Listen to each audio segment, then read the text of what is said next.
ప్రస్తుత పరిస్థితులు చూస్తుండే చాలా భయమేస్తున్నటువంటి రోజుల్లో మనమున్నాం.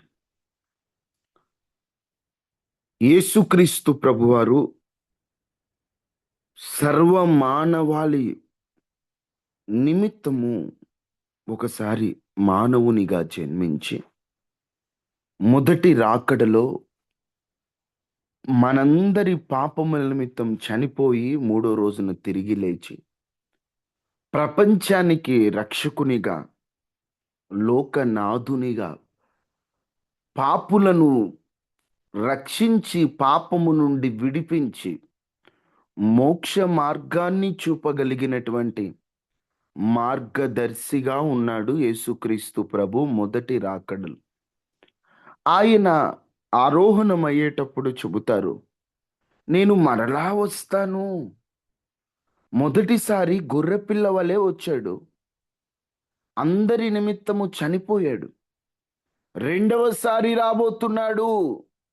ఎలా వస్తాడు రెండవసారి? కొదమ సింహమై. ఎందుకు వస్తాడు? గోధుమలు గురుగులు కలిసిపోయాయి, ప్రస్తుతానికి కలిసే పెరుగుతున్నాయి. గురుగులు అంటే తెలుసు మీకు, గోధుమలాగానే ఉంటాయి. కొన్ని చూడడానికి ఒకేలా ఉంటాయి, దగ్గరికి వెళ్ళి చూస్తే గానీ అర్థం కాదు. వరి వరి తెలుసు కదా మీకు. వరి మొక్కలు లాంటి మొక్కలే ఉంటాయి, గడ్డి మొక్కలు కూడా. దూరం నుండి చూస్తే అవి కూడా వరి అనుకునేవాడిని నేను చిన్నప్పుడు. కానీ దగ్గరికెళ్ళి చూస్తే గాని అర్థం కాదు వరి మొక్కేదో గడ్డి మొక్కేదో. అలాగనే గురుగులు గోధుమలు కలిసిపోయి ఉన్నాయి. లోకములో, సంఘములో పరిశుద్ధులుగా నటించేవారు, పవిత్రులు అపవిత్రులు, నీతిమంతులు అనీతిమంతులు అందరూ కలిసిపోయే ఉన్నారు. అందరూ కలిసిపోయి ఉన్నారు. ఆ కలిసిపోయి ఉన్నప్పుడు గమనించండి మీరు, ఆయన రాబోతున్నాడు. ఆయన వచ్చి గురుగులను గోధుమలను వేరు చేయడానికి రాబోతున్నాడు. గురుగులను గోధుమలను వేరు చేసి, గోధుమలను కొట్లలో కూర్చడానికి, గురుగులను అగ్నిలో పడవేయటానికి ఆయన రాబోతున్నాడట. యేసుక్రీస్తు ప్రభు రాబోతున్నాడు, రెండవసారి వస్తాడు, బూర ఊదుతాడు, సంఘం ఎత్తబడుతుంది. పరిశుద్ధులుగా ఉన్నవారు మహిమ శరీరముతో ఆయన రాకడలో ఎత్తబడతాడనే మాట మనం చిన్నప్పటి నుంచి వింటూనే ఉన్నాం.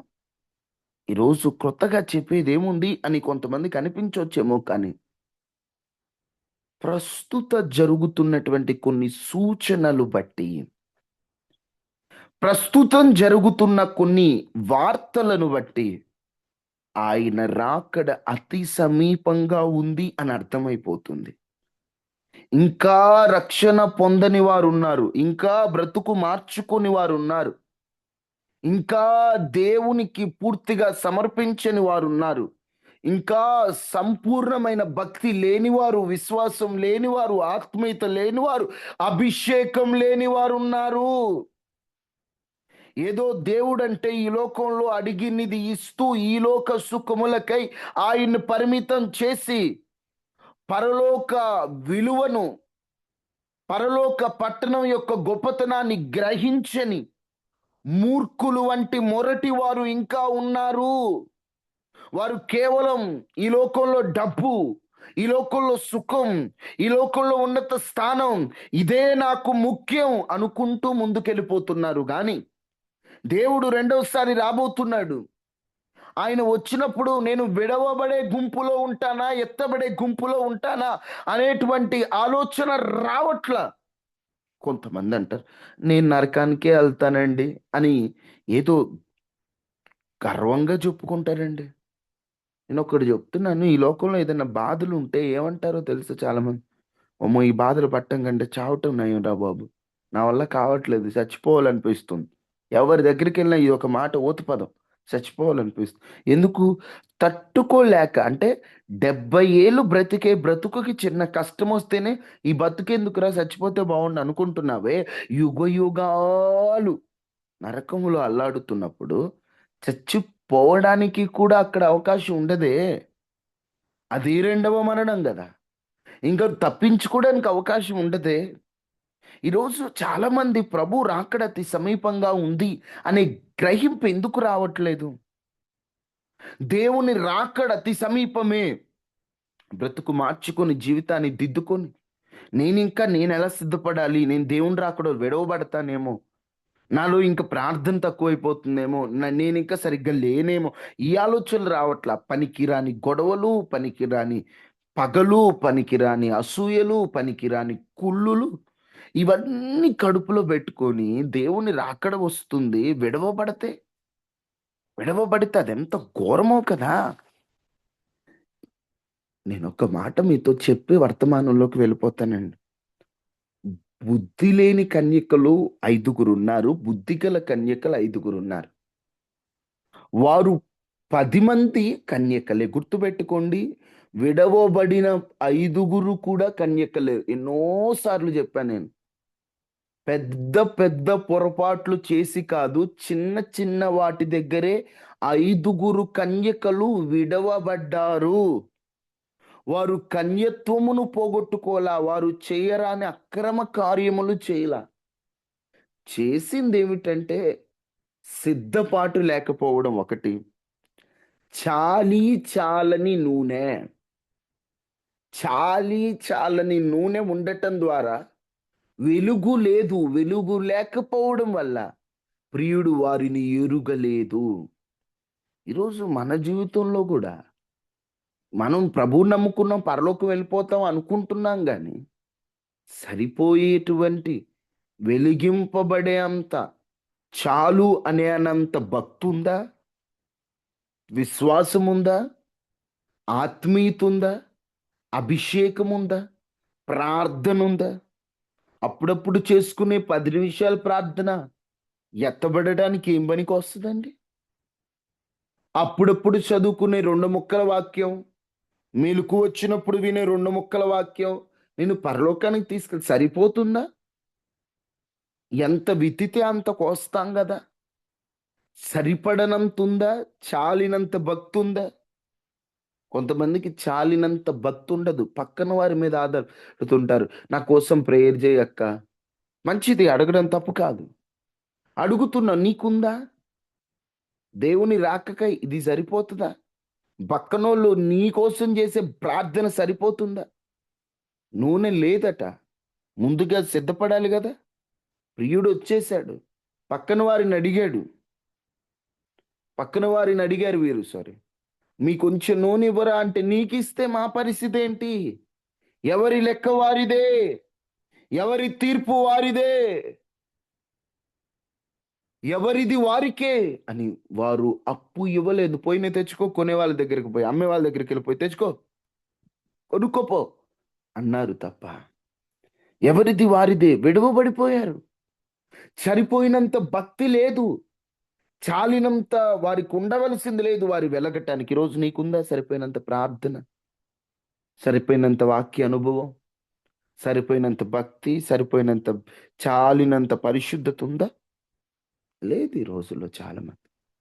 ఎందుకయి ఇవన్నీ చెప్తున్నావంటే, ఒకవైపు యుద్ధాలు వినిపిస్తున్నాయి. ఇరాన్, ఇజ్రాయెల్, యూఎస్ఏ ఇలాంటి ఎన్నో దేశాలు యుద్ధంలో కలిసి భయమేస్తుంది. ఎప్పుడు ఏం జరుగుతదో, మూడో ప్రపంచ యుద్ధం అంటారు, బాంబులేస్తామంటారు. ఇవన్నీ ప్రభువు రాకడకు సూచనలు. కట్టా కొట్టా తెచ్చా అన్నట్టుగా ప్రస్తుత పరిస్థితులకై 10 రాకడ సూచనలు త్వరగా మీకు చెప్తున్నా. మీరు విడవబడ్డారా? ఎత్తబడ్డారా? మీ చేతుల్లో ఉంటుంది. గుర్తుపెట్టుకోండి. విడవబడిన కన్యకలు సరిపోయినంత లేకపోవడం వల్లే వారు ఎందుకయ్యా కన్యకుల ఉపమానం చెబుతున్నావు? ఎందుకు రాకడ అంటున్నావంటే, దేవుని రాకకై 10 సూచనలు చాలా ఉన్నాయి బైబిల్‌లో. మనందరికి బాగా తెలిసినవి ఒక 10 చెబుతాను. ఈ 10 ఇప్పుడు జరుగుతున్నాయని నాకనిపించింది గాబట్టి ఈ 10 చెబుతున్నా మీకు. అందుకనే మనం సిద్ధపడాలి. నంబర్ 1 త్వరగా చదవాలి. స్పీడ్‌గా నోట్ చేసుకోండి. మత్తయి సువార్త 24 అధ్యాయం. 6వ వచనం.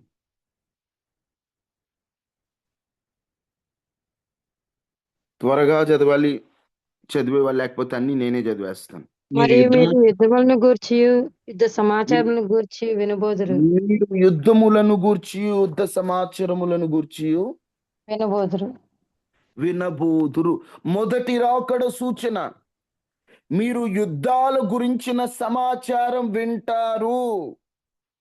అవి వింటున్నప్పుడు మీకు అర్థం కావాలి, దేవుని రాకడ అతి సమీపంగా ఉంది. ఆయన వచ్చే రోజులు దగ్గర పడ్డాయి. మబ్బు పట్టిన మబ్బును చూచి వర్షం పడుటకు సిద్ధమయ్యింది అని ఎలా అర్థం చేసుకుంటారు? యుద్ధముల గూర్చిన వార్తలు వినినప్పుడు ఆయన రాకడ మరింత సమీపంగా ఉందని అనుకోవాలట. ఇప్పుడు మీరు చూస్తే యుద్ధముల గూర్చిన వార్తలు మీకు వినబడుతున్నాయా? వింటున్నారా మీరు? వింటున్నాను బ్రదర్. వింటున్నాం. దేశాల మధ్య ఉద్రిక్తలు, పెద్ద యుద్ధాలు జరుగుతాయని భయం, అణుబాంబులు వేసుకుంటారంట. ప్రపంచం ఏమవుతుందో అర్థం కాని పరిస్థితి. యుద్ధాలు, ఇజ్రాయేల్ అట, ఇరాన్ అంట, యుద్ధాలు ఏంటో, వాళ్ళని వీళ్ళు చంపడం ఏంటో, మధ్యలో పాకిస్తాను, కజకిస్తాను, అమెరికా ఎందుకు వస్తుందో, వాళ్ళు ఎందుకు ఉంటారో, భారతదేశాన్ని ఎందుకు గలుపుతారో అర్థం కాదు. ఏవేవో జరుగుతున్నాయి. ఏదైనా యుద్ధ సమాచారాలు. బ్రదర్, ఎప్పటి నుంచో వింటున్నాం కదా, ఈరోజు కొత్త ఏముంది అంటే, ఈసారి జరగబోయే యుద్ధం అతి భయంకరమైన యుద్ధం. మొదటి ప్రపంచ యుద్ధం జరిగింది, రెండవ ప్రపంచ యుద్ధం జరిగింది, కానీ ఆ ప్రపంచ యుద్ధాలలో ప్రపంచం అంతా పాల్గొనల, కొన్ని దేశాలే పాల్గొన్నాయి. ఇప్పుడు రాబోయే యుద్ధాలలో ప్రపంచం అంతా పాల్గొనబోతుంది. 2 భాగాలుగా విడిపోతే, ఒక్కొక్క భాగం వైపు ఒక్కొక్క దేశం వెళ్ళే అవకాశం ఉంది. ఒక్కొక్క వైపు మేము ఇజ్రాయెల్ వైపు, మేము ఇరాన్ వైపు, మేము పాకిస్తాన్ వైపు అలా వెళ్తారు కొన్ని దేశాలు. అలా అలా అలా అలా యుద్ధాలు ఎన్నో వినబోతున్నాం, వింటున్నాం. ఇదే ఒక రాకడకు సూచన. వస్తున్నాడని అర్థమవుతుంది. రెండవది, త్వరగా లూకా 21:11.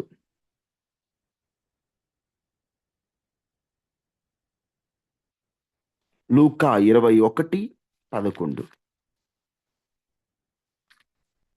అక్కడక్కడ గొప్ప భూకంపములు కలుగును, అక్కడక్కడ భూకంపములు కలుగును, తెగులును కరువులను తటస్థించును. తెగులును కరువును తటస్థించును. తటస్థించును. అక్కడ ఆకాశము నుండి మహా ఆకాశము నుండి మహా భయోత్పాతములను గొప్ప సూచనలను పుట్టును. ఆకాశము నుంచి మహా భయోత్పాతములను, గొప్ప సూచనలను పుట్టును. అక్కడక్కడ భూకంపాలు వస్తాయి. ఇక్కడ తెగుళ్ళు కరువు అనుంది, కానీ వాస్తవంగా తర్జుమాలో ఏమనుందంటే భయంకర రోగాలు, కరువులు తటస్థిస్తాయట. తెగులు అంటే రోగాలు. కరోనా ఎవరైనా ఊహించారా? వాళ్ళు తగ్గితే వాళ్ళ తుమ్ములో నుండి ఈ రోగం రావటం ఏందో, అది ఎలా కంటుకోవటం ఏందో ఎవరన్నా ఊహించే? కరోనానే కాదు, అలాంటి ఎన్నో భయోత్పాతకమైనటువంటి రోగములు, పరిస్థితులు రాబోతున్నాయి, వచ్చాయి. కరోనా ఏంటి, కొత్త వైరస్లు ఏంటి, తెలియని రోగాలేంటి, ఇన్ని రోగాలు. వైద్య శాస్త్రం ఉన్నా, మందులున్నా, వీధికొక హాస్పిటల్, ఊరికొక స్పెషాలిటీ హాస్పిటల్, మంటి స్పెషాలిటీ, ఈ స్పెషాలిటీ, ఆ స్పెషాలిటీ, ఇన్ని ఆసుపత్రులున్నా రోగాలు రోజు రోజుకి పెరుగుతున్నాయా, తగ్గుతున్నాయా? పెరుగుతున్నాయి. ఏమేం రోగాలు అసలు, కొత్త కొత్త రోగాలు. మొన్న ఒక పాప, పునర్వి అనే పాపకి 16 కోట్లు పెట్టి ఇంజెక్షన్ చేయించారు, పునర్విక అని ఒక పాపకి.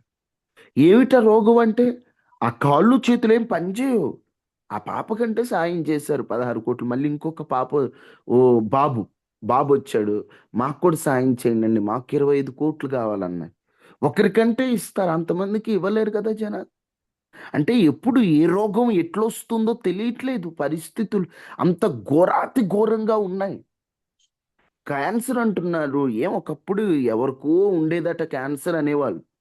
ఇప్పుడు ఎక్కడ ఊర్లో క్యాన్సర్ పేషెంట్లు, ఎయిడ్స్‌లు, టీబీలు ఇలాంటి రోగాలన్నీ పెరిగిపోతున్నాయి. ఈ పెరిగిపోతున్న రోగాలను చూసి నీకేం గుర్తు రావాలంటే, దేవుని రాకడ అతి సమీపంగా ఉంది. అతి సమీపంగా ఉంది. మత్తయి సువార్త 24:7 మూడో మాట. త్వరగా. ఇప్పుడు మనం చదువుకున్న రిలేటెడ్ గానే ఉంటది. జనం మీదకి జనమును, రాజ్యం మీదకి రాజ్యమును లేచును. జనం మీదకి జనమును, రాజ్యం మీదకి రాజ్యమును లేచును. అక్కడ అక్కడ అక్కడక్కడ కరువులను, భూకంపములను కలుగును. భూకంపములు కలుగును. హ్మ్. కలుగును. ఇవన్నీ వేదనలకు ప్రారంభము. ఇవన్నీ వేదనలు. అక్కడ భూకంపాలు. అక్కడ వాస్తవంగా తర్జుమాల్లో ఉంది. ప్రకృతి వైపరీత్యాలు. భూకంపములతో పాటు ప్రకృతి వైపరీత్యాలన్నీ జరుగుతాయట. ఈరోజు వరదలు, భూకంపాలు, తుఫానులు, వాతావరణంలో మార్పులు ఎంత దారుణం అంటే వర్షం పడాల్సిన టైంలో ఎండలు, ఎండలు ఉండే టైంలో వర్షాలు, పంట చేతికొచ్చేటప్పుడు పడుద్ది వర్షం. అవసరమైనప్పుడు పడదు. వాతావరణంలో మార్పులు. మార్చి నెలలో వెళ్ళలేకపోతున్నామండి. ఈ ఎండలేంటో నాకు అర్థం కాదు. ఎండల ఎండల నెల అనేటువంటి మే నెలలోనేమో వర్షాలు పడతాయి. ఒకసారి ఫుల్ ఎండ. అప్పుడు దాకా వర్షం పడుద్ది. కాసేపటికి ఎండొచ్చేసుద్ది. ఎండ ఎండ రావడం ఏదో లైట్‌గా రావడం కాదు. బాగా పూర్తిగా ఎండొచ్చేస్తది. వర్షం ఎప్పుడో, ఎండ ఎప్పుడో అర్థం కాదు. అలాగా అంటే వాతావరణంలో మార్పులు, ప్రకృతి వైపరీత్యాలు చూస్తున్నాం. ఈ వాతావరణం వాస్తవంగా దేవుడు ఋతువులను నిర్ణయించి, ఒక క్రమాన్ని ఏర్పరిచి, తుఫానుకి దేవుడు ఒక క్రమాన్ని, వరదలకు ఒక క్రమాన్ని దేవుడు అంటే ప్రకృతికంతటికి దేవుడు ఒక క్రమాన్ని ఏర్పరిస్తే, దేవుని రాకడ వచ్చే ముందు ప్రకృతి తను ఒక మాటలో చెప్పాలంటే తన హద్దులు మీరి దేవుడే దానికి అవకాశం ఇస్తే సముద్రపు నీరుకి ఒడ్డున ఏర్పాటు చేసి ఇదే నీకు హద్దు, సరిహద్దు, ఈ హద్దు దాటి రావద్దని దేవుడు సముద్రమునకు సరిహద్దులు ఏర్పాటు చేస్తే ఆయన రాకడకు ముందు దేవుడే అవకాశం ఇస్తాడు బయటికి రమ్మన్నప్పుడు సముద్రములో ఉన్న నీరు వరదల రూపంలో బయటకు వస్తాయి. భూమి ఆయన చెప్పినట్లు అనుదినం తిరుగుతున్న భూమి కదలికలు ప్రారంభమవుతాయి. దేవుని కృప ద్వారా కురిసే వర్షాలు తుఫాన్లుగా మారతాయి. ఋతువుల క్రమం తప్పిపోతుందట. ఇలాంటివి చూస్తున్నప్పుడు మనకి వెంటనే గుర్తు రావాల్సిన విషయం, ఆహా! దేవుని రాకకై ఇది కూడా ఒక సూచన. 3 సూచనలు చెప్పాను మీకు. 1 యుద్ధాలు, 2 తెగుళ్ళు, 3 ప్రకృతి వైపరీత్యాలు. ఇవి జరుగుతున్నప్పుడు దేవుని రాకడ అతి సమీపంగా ఉందని మనందరం గుర్తు చేసుకోవాలి. తరువాత మత్తయి 24:12. అక్రమము విస్తరించుట చేత అనేకుల ప్రేమ చల్లారును. అక్రమము విస్తరించుట చేత అనేకుల మధ్య ప్రేమ చల్లారును. చల్లారును. దేవుని రాకకు ముందు ప్రేమలు ఉండవు, తగ్గిపోతాయి.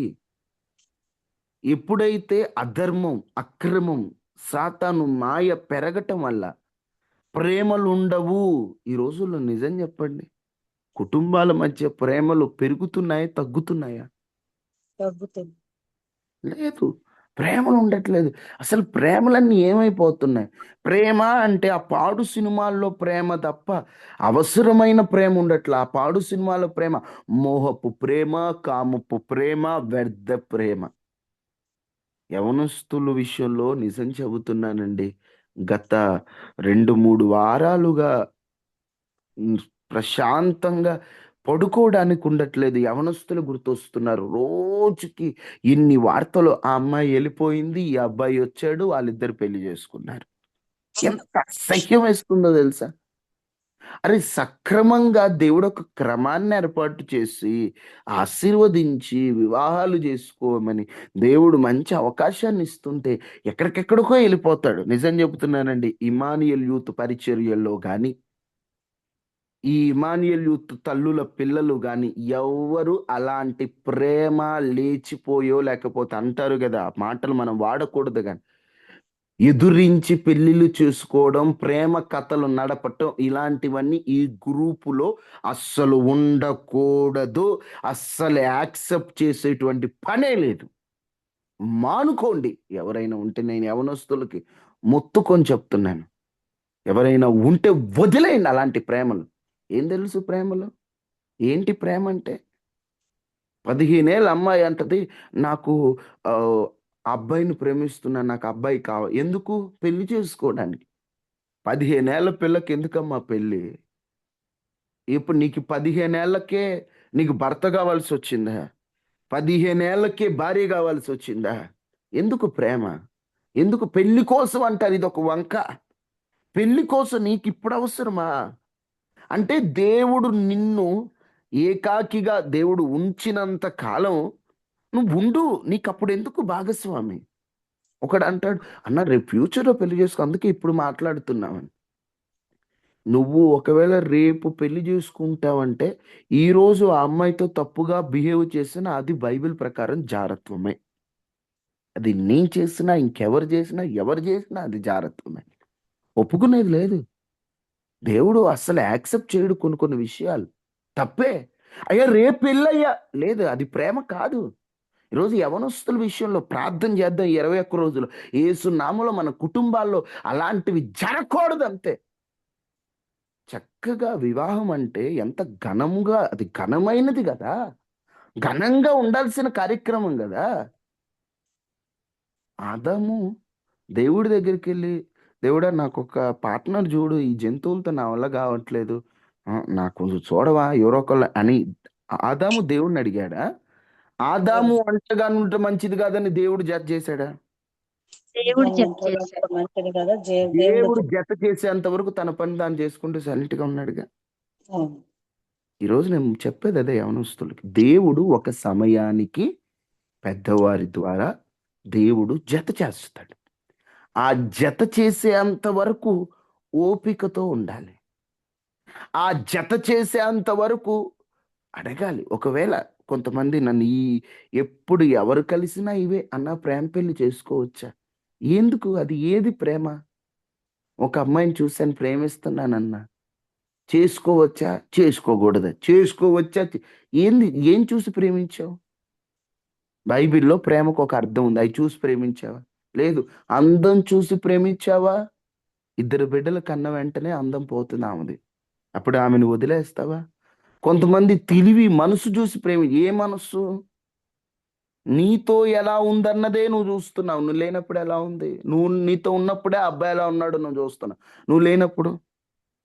ఒకటి ఇలాంటివన్నీ కూడా దేవుడికి నచ్చవు. ప్రేమ ఈరోజు చల్లారిపోతుంది. ఈ ప్రేమలో పెరుగుతూనే అవసరమైన ప్రేమ చల్లారిపోతుంది. ఒకటి ప్రభుచితమైతే ఈ మెసేజ్ ఎప్పుడన్నా చెప్తాను ప్రేమ పెళ్ళిళ్ళ గురించి. నువ్వు ఒక వ్యక్తి నా భాగస్వామిగా రావాలని కోరుకున్నావనుకో, ఆ వ్యక్తితో చెప్పాల్సిన పని లేదు. ప్రార్థన చేసుకో.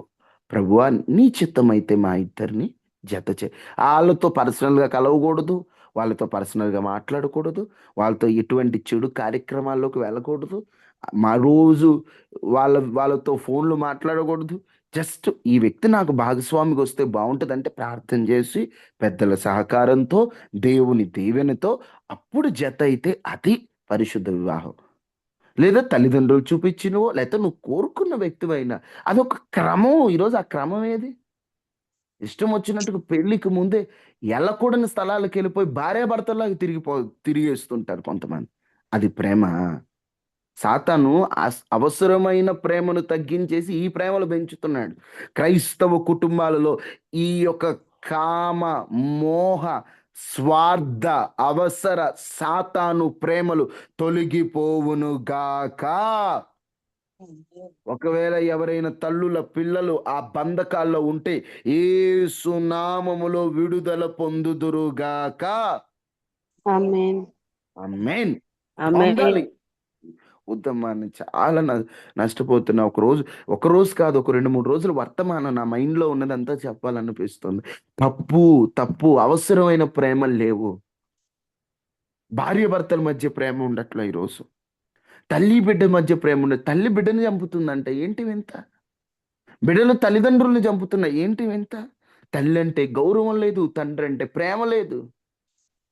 ఈరోజు యవనస్తులకు కూడా తల్లిదండ్రికి ఏనాడు ఒక్క 10 రూపాయలు పెట్టి ఒక కాయ తీసుకెళ్ళాడు కానీ ఆమెకు వందలు పెట్టి చాక్లెట్లు తీసుకెళ్తుంటాడు ఈ పుణ్యాత్ముడు. ఏది ప్రేమ? చల్లారిపోతుంది.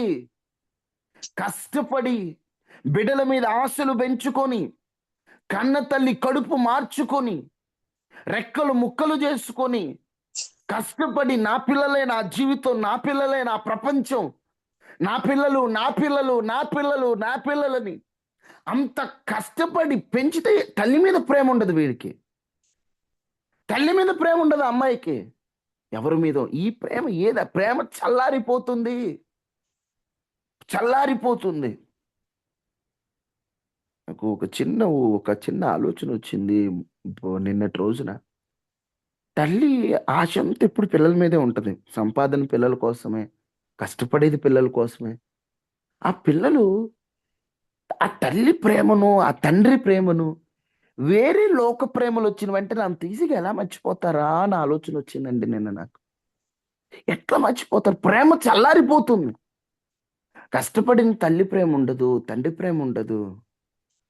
అనేకుల మధ్య ఈ ప్రేమ చల్లారిపోతుంది, అక్రమం పెరిగిపోతుంది అనే ఈ ఆలోచన ఎప్పుడైతే నీకొచ్చినా, నీకు కనిపిస్తున్నా, అప్పుడు నీకు అర్థం కావాలి ఇది దేవుని రాకకై ఒక సూచన. నిజం చెప్పండి, ఈరోజు ప్రేమలు చల్లారుతున్నాయి, పెరుగుతున్నాయి అంటారా? మారుతున్నాయి. అవసరమైన ప్రేమలు చల్లారుతున్నాయి, అనవసరమైన ప్రేమలు పెరిగిపోతున్నాయి.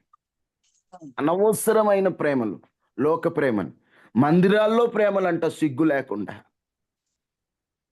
దేవుడు చెప్పాడు అని చెప్పి అక్రమం ద్వారా, అక్రమం అండి నేను ఒప్పుకోవట్లేదు, ఎందుకంటే దేవుని వాక్యం ఒప్పుకోవట్లేదు. దేవుడు చూపిస్తే ప్రార్థన ద్వారా, పరిశుద్ధుల దర్శనముల ద్వారా దగ్గరవటం తప్పు కాదు. అక్రమం, ఆ అవసరమైన ప్రేమలు తగ్గిపోతున్నాయనే భారంతో చెప్తున్నా.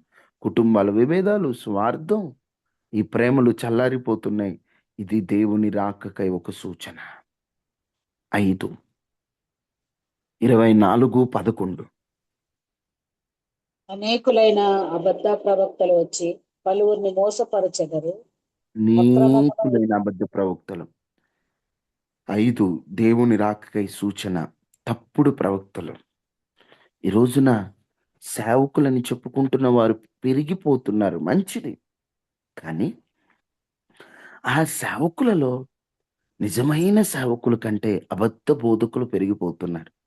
డబ్బు కోసం సేవని అడ్డు పెట్టుకొని తప్పుడు అద్భుతాలతో ప్రజలను మోసం చేస్తున్నారు.